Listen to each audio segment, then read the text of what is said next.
नामावली का जब गान करते हैं तो शिल्पिल्ले बाई का स्मरण आता है उसमें। सुत बिस दियो पूज शिल्पिल्ले भक्ति रसीली पाई। देखो कितना विश्वास होता है भक्त को, कैसा वो श्रद्धावान होता है। एक राजकुमारी और दूसरी एक जमींदार की पुत्री, दोनों को मित्रता थी। एक दिन राजा के यहां भगवत प्रेमी महात्मा आए। वो संत सेवी राजा थे, महात्मा जन आते रहते थे और महात्माओं का कार्य ही होता है निरंतर अपने प्रभु की सेवा और सुमिरन में मगन रहना। सेवा सुमिरन ये बहुत बड़ी सामर्थ्य है। अगर हम हर समय सेवा और सुमिरन में रहें तो कभी कोई माया प्रपंच हमें परास्त नहीं कर सकता। जहां हम सेवा सुमिरन से अलग हुए वहीं माया का प्रभाव पड़ता है। भगवान का शालिग्राम स्वरूप उनके पास था, खूब भाव से सेवा कर रहे थे और नवीन अवस्था की कोमल हृदय वाली ये दोनों सखियां देख रही थी। इनके मन में आया ऐसे हम भी ठाकुर सेवा करेंगे। देखने से सुनने से हमारे हृदय में प्रभाव पड़ता है। गंदी बातें देखेंगे, गंदी बातें सुनेंगे, उसी का चिंतन होगा, हृदय गंदे आचरणों की प्रेरणा वाला बन जाएगा। अगर हम भागवतिक बातें सुनेंगे, भागवतिक दर्शन करेंगे तो भागवतिक चिंतन होगा, हृदय भागवतिक प्रेरणा वाला बन जाएगा। कई दिन संत भगवान रुके, रोज सेवा कीर्तन कथा, सरल हृदया। उन दोनों सखियों में बात आई कि चल करके संत भगवान से कहते हमको भी ठाकुर जी दीजिए। दोनों ने चरण पकड़कर प्रार्थना की, गुरुदेव हमारे हृदय में भी इच्छा हो रही कि हमें ठाकुर सेवा मिले। अब दोनों बच्चे ही थे। संत भगवान ने विचार किया सेवा पद्धति में बहुत सावधानी की आवश्यकता होती है। अभी ये बच्चे हैं, कहीं सेवा अपराध न बन जाए। सेवा अपराध भी होता है। उपासना में चलने वाले उपासक को सेवापराध और उपसेवापराध 32 ये 64, इन पर सावधान रहना चाहिए। ये गलती नहीं होनी चाहिए। जैसे आप ठाकुर सेवक हैं, अपने घर में सेवा विराजमान किए हुए हैं। अब जैसे आपको ठाकुर जी के दर्शन के लिए जाना है, जहां तक ठाकुर जी के दर्शन करने के लिए जाना है, हो सके तो पादुका न पहने, नंगे पैर दर्शन करने जाए। यदि आप में ऐसी सामर्थ्य नहीं है किसी कारण से, तो सीढ़ियों में पादुका नहीं पहनना चाहिए। जहां से मंदिर की सीढ़ियां हैं, पादुका उतार कर माथा रखकर सीढ़ी में फिर चढ़ना चाहिए। खड़ाओं या पादुका पहन करके श्री विग्रह के दर्शन करने के लिए जाने में फिर अपराध लगता है। अरे अपने मालिक के दर्शन करने जा रहे हैं, स्वामी के दर्शन करने जा रहे हैं, प्रभु के दर्शन करने जा रहे हैं, तो अपनी कुटिया से और मंदिर तक नंगे पैर जाना चाहिए। ये भावना रखनी चाहिए। भरत जी जा रहे हैं प्रभु के दर्शन करने के लिए, अयोध्या से पैदल ही चले थे, तो सुकुमार चरणारविंद तो बड़े बड़े फफोके छाले पड़ गए थे। वशिष्ठ जी ने देखा, सबने मिलकर भरत जी से कहा पालकी पे बैठ जाइए। तो उन्होंने कहा हाँ, मेरे प्रभु यहां नंगे पैर चले हैं और मैं पालकी पे बैठ जाऊं? उचित तो यह है कि अपने प्रभु के दर्शन के लिए मैं जा रहा हूं, तो जहां जहां प्रभु के चरण पड़े वहां मेरा शीश पड़े, अर्थात सिर भर जाऊं। उचित मोरा सबते सेवक धर्म कठोरा। यहां मैं सर के बल चल के जाऊं पर असमर्थ हूं। तो आप कह रहे हैं पैर में छाले पड़ गए, आप सवारी में बैठ जाइए। ऐसा नहीं हो सकता।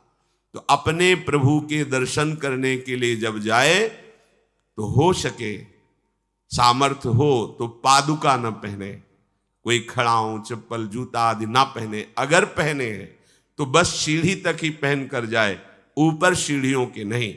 इतने सुकुमार मत बनो, ये आग में जलाया जाएगा शरीर, ये गाड़ दिया जाएगा शरीर, इससे ज्यादा प्यार ना करो। अब इतना दृढ़ विश्वास कि ये बच्चे हैं, सेवा भाव कैसे पूर्ण कर पाएंगे? तो उन संत भगवान ने दोनों बच्चियों से कहा, आप कल ठाकुर जी लाएंगे, हम आपको दे देंगे। तो गांव में घूमे तो आसपास गोले गोले से पत्थर मिले, पत्थर लाए 2 और कहा कि ये लो तुम्हारे ठाकुर जी हैं। दोनों को दिया। देखो गुरु वचनों पर और गुरु प्रदत्त सेवा वस्तु पर कितना भाव होना चाहिए। उन्होंने दृढ़ विश्वास किया कि मुझे भगवान गुरुदेव ने दिया, ये भगवान है मेरे। दोनों ने अपने हृदय से लगाया। अब एक जमींदार की पुत्री थी, एक राजकुमारी, स्वर्ण के सिंहासन में, और उनका नाम रखा शिल्पिल्ले ठाकुर। शिल मतलब पत्थर, तो उनका तुम्हारे ठाकुर का नाम शिल्पिल्ले गोविंद है। दोनों सिंहासन पर रखकर आराधना करती। भाव प्रतिपल बढ़ता गया, नाम निरंतर जप। गुरु प्रदत्त ठाकुर पर विशेष चमत्कार हृदय में प्रकट होता है यदि उन्हीं की नियमावली से चलो। अपने मन से बाजार से खरीद लाए, विराजमान किए हैं, कभी सेवा की कभी नहीं की, वो भी अच्छा है, कम से कम भागवतिक भाव तो है। लेकिन सिद्धि जो प्राप्त होती है वो गुरु कृपा से, गुरु प्रदत्त ठाकुर से। जैसे धन्ना जी को भांग के बट्टे में ठाकुर जी प्रकाशित हो गए, गुरु प्रदत्त। अब ये सखियां जब बड़ी हुई तो इनके ब्याह की बात थी। तो जो राजकुमारी थी उनका राजकुमार से किसी से ब्याह तय हुआ, ब्याह हो गया। अपने माता पिता से जब विदाई ली तो अपने ठाकुर जी को जो सिंहासन में थे, सिंहासन से एक सुंदर पेटी में से और गोद में रखकर, और अंदर ही अंदर जल रही है कि प्रभु मैंने प्रीतम आपको माना है, संसार के व्यवहार में ये प्रीतम बना हुआ है, पर प्रभु हमारे प्रीतम 2 नहीं हो सकते, हमने हृदय से आपको माना। इसी विचार में वो बड़ी उदास है। पहले पालकियों में ऐसा राज सैनिक चल रहे हैं, पालकियों में वो बहू जा रही है और राजकुमार घोड़े पर। राजकुमार बार बार पालकी के समीप जाता, दर्शन करने की इच्छा होती है ना, तो उदास देखता, मन में बड़ी गिलानी हुई। उसने कहा, एक नदी थी, उसने कहा यहां हम थोड़ी देर विश्राम करना चाहते हैं, राजकुमारी की पालकी रखी जाए और सैनिक दूर खड़े हो। तो राजकुमार वैसे ही आज्ञा हुई। तो बात करना चाहते हैं पर वो ना देखती है और ना बात करती है। और इतना सुंदर रूप, क्योंकि ब्रह्मचारिणी और भगवत आराधना। अब उसके हृदय में जलन हुई कि ऐसा क्या है जो हमसे बात नहीं कर रही। बस बार बार ऐसे पिटारी खोल के ऐसे ठाकुर जी को देखती। नाम जप और सेवा के प्रभाव से वो सिल नहीं रह गया था, वहां उसको सांवरे श्याम सुंदर की झांकी मिलती थी। जब अपने शिल्पिल्ले ठाकुर जी को देखती तो ललित त्रिभंगी श्री लाल जो महाराज श्याम सुंदर दिखाए, अत्यंत आसक्ति। गुरु प्रदत्त किसी भी शब्द में, किसी भी वस्तु में दिव्यता होती है, बस हमारी भावना होनी चाहिए। अरे बोले ये हम नहीं दे सकते, ये गुरु प्रदत्त है, नहीं हम प्राण दे सकते हैं, लेकिन ये नहीं। जिसका गुरु वचन पर, गुरु प्रदत्त वस्तु पर, गुरु प्रदत्त ठाकुर पर दृढ़ निष्ठा हो गई, वही सिद्ध हो जाता है। अब उसने समझ लिया कि पिटारी में जो कुछ है यही हमारे और राजकुमारी के बीच में बाधा है। 2-4 दासियों को बुलाया और कहा इनको बातों में उलझाओ, पिटारी पीछे हमें दो। और प्रवीण दासियां उनको विनोद भाषा में, हंसी मजाक में बात, लेकिन वो उदासीन। धीरे से गोद में पेटी थी, ले ली, हम लिए हुए हैं, आप बातचीत में सारा, और पेटी उनको दे दी। राजकुमार ने राजकुमारी से कहा यही पेटी तो हमारे आपके बीच में बात, फेंक दी नदी में। अब तो जो उसके हृदय में पीड़ा हुई, भारी व्याकुलता। अब राजकुमार है, सैनिकों के साथ तुरंत पालकी उठवाई, महल ले गया। पर वो आसक्त है, इतनी सुंदर राजकुमारी, क्योंकि भागवतिक तेज से संपन्न में आकर्षण होता है। राजकुमारी ने कहा, यदि हमारे ठाकुर नहीं तो मैं नहीं। आज से अन्न जल त्याग, प्राण त्याग दूंगी अगर हमारे ठाकुर जी हमारे समीप नहीं तो। आज से अब एक बूंद पा कैसे पिए? अपने ठाकुर को भोग लगा के पाला है और ठाकुर जी फेंक दिए गए। भारी व्याकुलता, जैसे मीरा जी कहते, दृश्य बिन दुख न लागे नैन, न रात में नींद है न दिन में अन्न जल है, व्याकुलता। अब भयभीत हो गया राजकुमार। पूरा महल इस विषाद से हो गया कि अगर नवीन राजकुमारी प्राण त्याग देती है तो क्या होगा लोक समाज में, कि अभी नवीन राजकुमारी गई, ये लोग ऐसे निर्दयी हैं कि ऐसा व्यवहार किया कि उसने प्राण त्याग दिया। राजकुमार घुटने में आ गया। घुटने टेक कर राजकुमारी से कहा, मैं तुम्हें दुखी नहीं करना चाहता, पर मैं तुमको छोड़ भी नहीं सकता। अब हमें आप वो उपाय बताओ जिससे आप मुस्कुरा दो, आप प्रसन्न हो जाओ। तो उनका, हम अपने ठाकुर के बिना जीवित नहीं रह सकती। यदि आप हमें जीवित देखना चाहते तो हमारे ठाकुर जी ला के दो। ठाकुर जी को नदी में फेंक दिया था। पारिवारिक जनों के साथ राजकुमार उस नदी के तट पर गए और राजकुमारी से कहा, तुम्हें इतना प्रेम ठाकुर जी से, तो तुमसे ठाकुर जी कितना प्रेम करते हैं? अगर तुमसे ठाकुर जी प्रेम करते हैं तो मुझे प्रमाणित कर दो, तो मैं जीवन भर तुम्हारी आज्ञा में रहूंगा। अच्छा, तो तुम ये देखना चाहते हो कि ठाकुर जी हमसे कितना प्रेम करते हैं? हाथ फैलाया और आर्त भाव से पुकारा कि गोविंद, अब आपके बिना मैंने जीवित नहीं रहना। अंदर से जेव ही प्रार्थना की तो जल से सिंहासन सहित शिल्पिल्ले भगवान जैसे कोई वायु के प्रवाह में आ रहा हो, ऐसे आए और छाती से चिपक गए। पूरा परिवार, राजकुमार ये देख रहा था। हृदय से ठाकुर जी चिपक, जीवन भर के लिए दासत्व स्वीकार कर लिया और कहा, जैसी आप आज्ञा करोगे। जैसे मीरा जी, जब राणा जी से ब्याह हुआ तो प्रथम मिलन की रात में मीरा जी ने कहा, सावधान, तुम हमारे पति नहीं हो, मेरा सुहाग गिरधर से है, श्याम सुंदर ही मेरे पति हैं। व्यवहार में तुम पति बने हो। यदि हमारी बात समझ पा रहे हो तो जीवन में कभी हमारा स्पर्श मत करना। ये जीवन केवल गिरधर के लिए, दूसरे के लिए नहीं।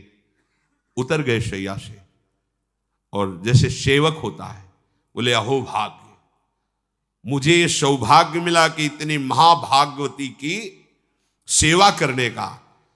एकांत में मैं सदैव तुम्हारे शिष्य की तरह बर्ताव करूंगा, पर समाज में तुम्हें बहू की तरह बर्ताव करना होगा, नहीं तो लोग जीने नहीं देंगे।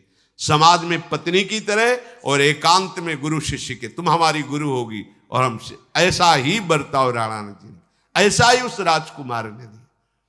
हमारी भागवतिक निष्ठा ऐसी होनी चाहिए कि जो गुरु जी ने मंत्र दिया है, जो गुरु जी ने उपासना दी है, उसमें दृढ़ विश्वास होना चाहिए।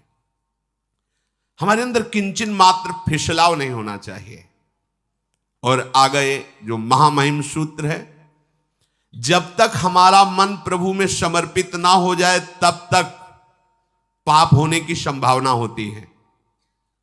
बड़े बड़ों से चूक हो जाती है। इसमें यह नहीं कहा जा सकता कि हम इतने वर्ष से साधन में लगे, हमसे चूक नहीं होगी, ये तो भूल जाना। बड़े बड़ों से चूक करवा देना माया का कार्य होता है, पर जिनका मन प्रभु को समर्पित हो गया है उनसे चूक नहीं हो सकती।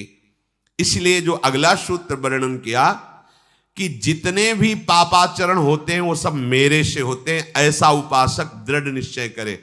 ऐसा नहीं कि पापाचरण भगवान से, भगवान करा रहे हैं। जिन लोगों का एक प्रश्न होता है कि जब सब कुछ भगवान करा रहे हैं, भगवान की इच्छा के बिना पत्ता भी नहीं हिलता, तो जो हम पापाचरण, गलत आचरण, वो भी तो भगवान ही करा रहे हैं। इस विषय को समझना है। आज के समाज का जो मानसिक स्तर है, जब हम त्याग की बात करते हैं कि गंदे आचरण नहीं करने चाहिए, तो जो समझाया जाता है और जो समझ है आज की आधुनिक, वो ये समझ है कुछ ऐसे जनों ने ये निर्धारित भी किया है कि बहुत भोग कर लेने पर फिर समाधि की प्राप्ति होती है। अगर ऐसा होता तो लाखों लोग समाधि को प्राप्त होते, लाखों लोग बिना साधना के। क्यों? बचपन से लेकर के पूरे जीवन तक भोग ही भोग रहे, सब समाधि में पहुंच जाते। प्रायः सबके दिमाग में बात बैठी है कि अगर हम भोग ले तो हम मन को समझा सकते हैं, लेकिन आप बात अनुभव की समझ लीजिए कि आप भोगने के लिए जो ही गए तो मन के गुलाम बन करके गया, वो कभी तुम्हें मुक्त होने का अवसर नहीं देगा। और आज तक किसी ने भी ऐसा नहीं कहा भोग भोगने के बाद कि आज के बाद मैं प्रण करता हूं, मैंने जान लिया कि इसमें सुख नहीं है, आज के बाद कभी भोग नहीं भोगूंगा। कभी किसी ने नहीं कहा। सबको इस दलदल में गिरने के बाद सदगुरु या भगवान ने ही निकाला है, स्वयं आज तक कोई निकल नहीं पाया, कोई नहीं निकल पाया। ये ऐसा दलदल है। पर लोगों की भ्रांति रहती है कि ये जो मेरा मन जिन भोगों के लिए लालायित हो रहा है, उन भोगों को खूब भोगूं, फिर बाद में अनुभव जब हो जाएगा तब हम इनका त्याग करके फिर भजन मार्ग में चलेंगे। जो भजन मार्ग में चलते हैं उनके मन में भी लगा रहता है कि अगर एक बार भोग लूं तो मन को समझा तो सकता हूं। यह है आधुनिक सोच, यह है हमारे मानसिक सोच का स्तर। सब लोग देख लीजिए। अब भागवतिक सोच और शास्त्र सिद्धांत का जो मत है वो ये है, ये डंके की चोट से गाया गया है और इसी मार्ग में चल करके समाधि को प्राप्त हुए महापुरुष। एक भी कोई ऐसा समाधिस्थ महापुरुष बता दिया जाए विश्व में जिसने भोगों के भोगने के बाद समाधि को प्राप्त हुआ हो। जैसे हम भोजन कर लेते हैं तो लगता है अब कुछ नहीं, लेकिन 6 घंटे व्यतीत होते होते पर्चा बन जाएगा कि ये चीज फिर चाहिए खाने को। ऐसे ही कोई भोग भोगने के बाद कुछ क्षण के लिए उससे विरति हो जाती है, ठीक है, लेकिन फिर कुछ मिनट होने के बाद फिर नई स्फुरना, नया संकल्प, नई क्रिया, नई भोग वासना सब हृदय में देख लो। इसके लिए किसी और से सलाह लेने की जरूरत नहीं। इसलिए ये जो संतों का मत है, शास्त्र का मत है कि भोगों के भोगने से भोग वासना दृढ़ होती है, कामना बढ़ती है, ना कि शांति मिलती है। लेकिन आधुनिकता में भोगों को भोगने से शांति मिलती है, ऐसी धारणा बनी हुई है और ये गलत है। और ये इतनी गलत हो जाती है कि हम हत्या करने लगते हैं, हिंसा करने लगते हैं, पूज्य जनों के साथ दुर्व्यवहार करने लगते हैं। आज तक भोगों में इति नहीं हुई। देवयानी जी भगवान शुक्राचार्य जी की पुत्री हैं। वो इतनी सुंदर हैं कि कोई अप्सरा भी उनसे होड़ नहीं कर सकती, क्योंकि भगवान शुक्राचार्य की पुत्री जितेंद्री, पवित्र, भगवद आराधन संपन्न। बड़ा प्रसंग है, उसको ना लेते हुए हम सारांश में बता रहे। वृषपर्वा की पुत्री शर्मिष्ठा, ये असुर राजकुमारी हैं। दैत्यराज वृषपर्वा, उनकी पुत्री शर्मिष्ठा, और दैत्य गुरु भगवान शुक्राचार्य, उनकी पुत्री देवयानी बड़े समाज के साथ जंगल में गई हुई थी। एक बड़ा दिव्य सरोवर था, तुलसी में सब राजकुमारियां स्नान कर रही थी। अचानक वहां से कोई महात्मा निकले तो जल्दी में सबने वस्त्र धारण किए, तो शर्मिष्ठा के वस्त्र देवयानी ने और देवयानी के वस्त्र शर्मिष्ठा, वो महात्मा निकल गए। वहां कोई उनको टिकना तो था नहीं।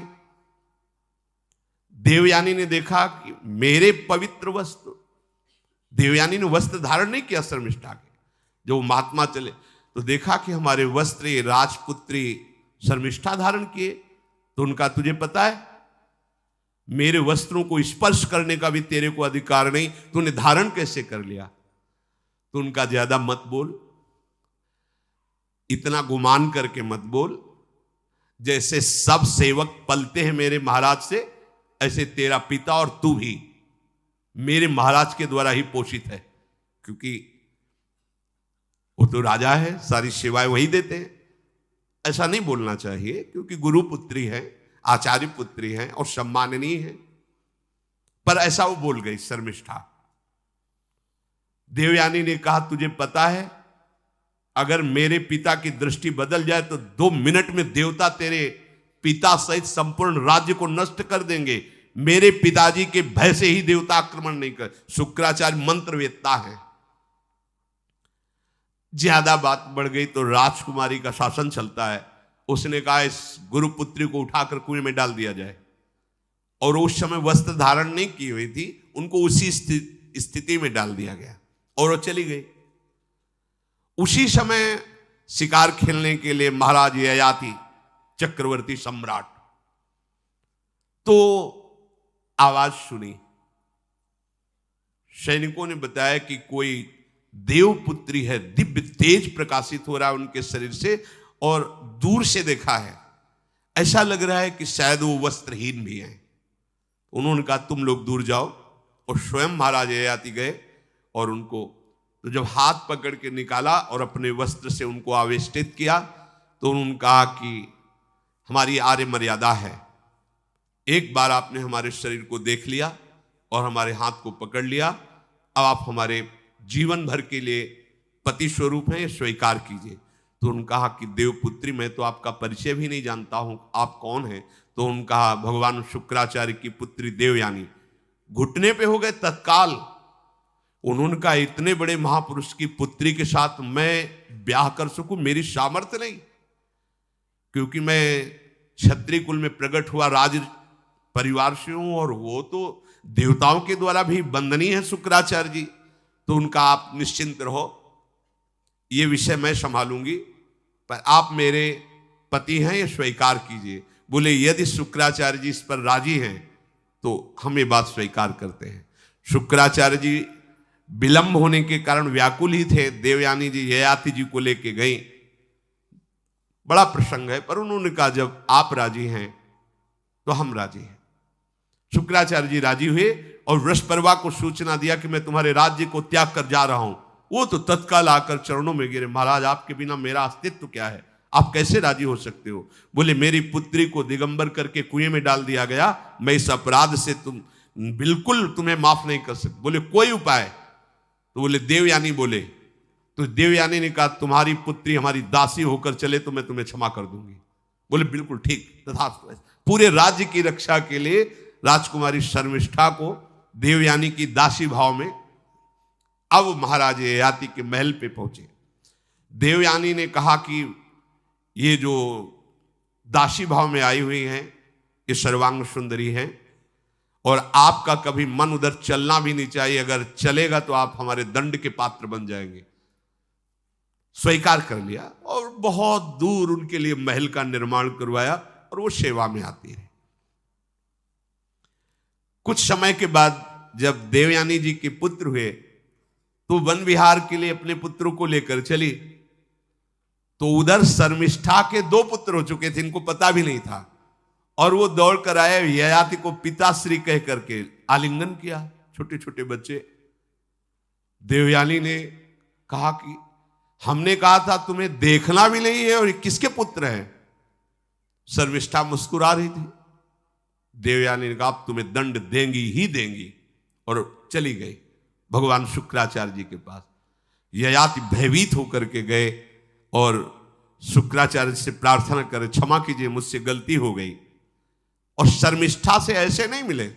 शर्मिष्ठा ने कहा था कि आप जानते हैं कि मैं दासी नहीं हूं, मैं राजकुमारी हूं, ईर्ष्यावश दासी बना करके लाई गई हूं, और मेरी सखी के पति हो इसलिए आप मेरे भी पति हो, मेरा अधिकार है आपसे संतान उत्पन्न करने का, शास्त्रीय सिद्धांत है। शुक्राचार्य जी ने कहा कि जो देवयानी कहेंगी वही हम मानेंगे, क्योंकि मेरी पुत्री है। क्या चाहती हो? तो बोले पुरुषत्व से इनको हीन कर दो। गुस्सा में आके शुक्राचार्य जी ने कहा तथास्तु। उसी समय महाराज ययाति पुरुषत्व से हीन हो गए और वृद्धावस्था छा गई शरीर में। अब ययाति ने कहा, अब सुखी रहोगी तुम। तब देवयानी को भी होश आया कि ये तो क्या हमने अपना ही सर्वनाश कर लिया। कहा, पिताजी अब इसका सुधार कैसे होगा? तो बोले, जो पुत्र अपनी यौवन अवस्था दे देगा वही यौवन अवस्था इनके ऊपर आ जाएगी, वृद्धावस्था उसके पास चली जाएगी। महाराज ययाति ने अपने बड़े पुत्र यदु जी से कहा, तो उन्होंने कहा, इसका प्रयोग कहां होगा? मां के साथ कदापि नहीं। मेरी यौवन अवस्था का प्रयोग मेरी मां के साथ कदापि नहीं, क्योंकि वो बड़े ज्ञानी महात्मा, इन्हीं के वंश में भगवान श्री कृष्ण का प्रादुर्भाव हुआ, इसलिए यदुवंशी कहे गए। सबसे छोटे, शायद उनका नाम पुरु, ऐसा कुछ, उन्होंने कहा, यह जीवन पिता का दिया हुआ है, इस पर पूरा अधिकार है, आप स्वीकार कीजिए। तत्काल वो वृद्ध हो गए, वो जवान हो गए। कई हजार वर्ष तक उन्होंने अपने पुत्र की आयु का विषयों में सेवन किया। फिर उनके मन में एक दिन बहुत घृणा हुई, धिक्कार है मेरे जीवन को और धिक्कार है इस भोगा शक्ति को। अपनी आयु तो गंवा ही दी, अपने पुत्र की भी आयु गंवा दी, फिर भी वैसे ही भोग वासना।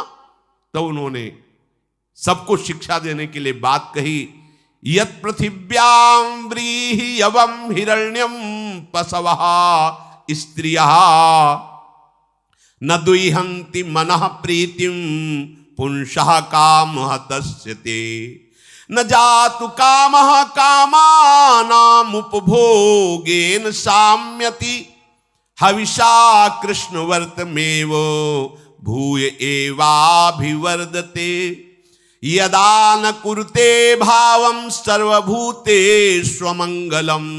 समदृष्टेस्तदा पुंसः सर्वा सुखमया दिशा या दुस्त्यजा दुर्मति भीर्जीर्यतो या न जीर्यते ताम तृष्णा दुःख निवहाम शर्म कामो द्रुतम त्यजेत। जिसका हृदय काम से व्याकुल हो गया है, उसको त्रिभुवन की सारी सुंदरी स्त्रियां दे दी जाएं, जौ धान स्वर्ण पशु सब वैभव, तो भी वो कभी तृप्त नहीं हो सकता। ये महाराज ययाति का अनुभव।